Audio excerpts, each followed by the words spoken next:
ഞാൻ 10th exam എഴുതി. അപ്പൊ റിസൾട്ട് നോക്കാനായിട്ട് വേറൊരു സ്ഥലത്തൊക്കെ പോകണ്ടേ. അപ്പച്ചനാണ് പോയത്. മിനിമോളെ എന്ന് പറഞ്ഞ് വിളിക്കും റോഡിന്റെ അറ്റത്ത് വരുമ്പോ. അപ്പൊ ഞാൻ എന്തോന്ന് ഇവിടുന്ന് വിളി കേൾക്കണം. അപ്പൊ അപ്പച്ചൻ ഭയങ്കര സന്തോഷത്തിലാണ് വിളിക്കണം. അപ്പൊ ഞാൻ പാസ്സായിട്ടുണ്ടാവും.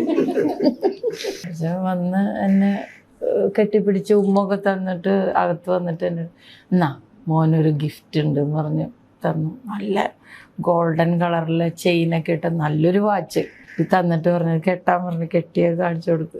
എന്നിട്ട് എന്നെ ഇങ്ങനെ ചേർത്ത് പിടിച്ചിട്ട് പറഞ്ഞു മോൻ്റെ നമ്പർ അതിൽ കണ്ടില്ല. അപ്പൊ ഞാനിങ്ങനെ നമ്പർ കണ്ടില്ല തോറ്റുന്ന അപ്പോഴും പറയണില്ല. അപ്പൊ അമ്മച്ചി അവിടെ നിന്ന് ചിരിക്കണ്. മോൻ ജയിച്ചിട്ടില്ല. അപ്പൊ ഞാൻ കരഞ്ഞു.